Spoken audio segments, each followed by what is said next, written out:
Il y a 2 semaines, le taux d'occupation à l'urgence de Maisonneuve-Rosemont était de plus de 150 Aujourd'hui, il est à 83 Selon les infirmières à qui nous avons parlé, il y a eu encore une fois, plusieurs fois, des quarts de temps supplémentaires obligatoires.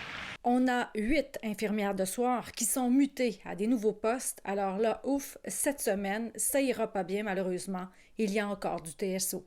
Ce qui rend d'ailleurs les urgences du Québec de moins en moins attrayantes pour la relève. Toi, l'urgence, c'est non négociable, tu n'iras jamais. Oui, bien, j'ai tout le temps voulu aller à l'urgence en plus. C'est vraiment parce que je suis quelqu'un qui aime ça sur l'adrénaline. J'ai fait mon stage de soins critiques et j'ai adoré ça. Mais je peux pas vivre dans des conditions comme ça. Là, c'est juste l'enfer. Il y a tellement de... Parce que aussi, je trouve que c'est un peu hypocrite, on va dire, de montrer qu'est-ce qui se passe à Maisonneuve-Rosemont comme si c'était donc bien la révolte, là, parce que c'est comme ça depuis longtemps, puis c'est pas juste comme ça là, c'est comme ça à la Cité de la Santé. Exemple, moi, j'ai travaillé... en fait, toute l'année passée, le mois de décembre, à l'urgence, c'était des sit-ins non-stop. Là. Le chef de l'urgence n'était plus capable, puis c'est comme ça partout. Là. C'est pas... Il y a beaucoup de personnes aussi qui vont en santé mentale parce que c'est des endroits qui sont plus relax, plus calmes, il y a moins de TSO.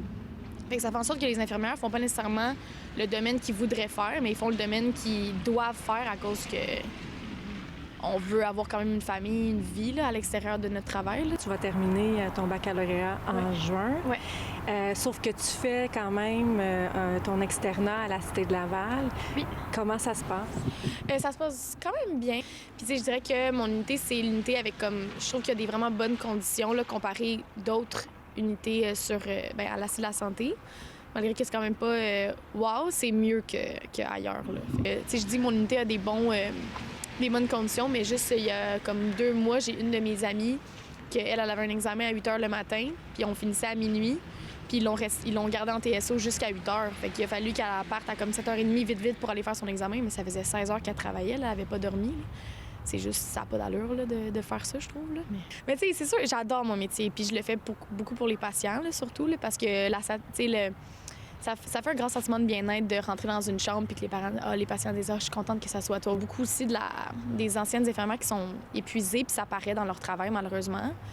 Puis je peux comme pas les blâmer parce que ça fait tellement longtemps qu'ils sont maltraités par le système, on va dire que ils ont comme plus l'envie de venir travailler, ils le font plus par obligation. Puis je veux pas devenir ce type d'infirmière-là. Je veux tout le temps avoir le gros sourire quand je vais rentrer dans une chambre de mon patient. Puis c'est pour ça aussi que je veux pas m'écœurer là, du centre hospitalier. Puis j'aime mieux aller en première ligne en CLSC où c'est plus tranquille, où genre des meilleurs horaires. Combien de futures infirmières choisiront elles aussi d'éviter les urgences? C'est ce qui inquiète celles qui sont en place.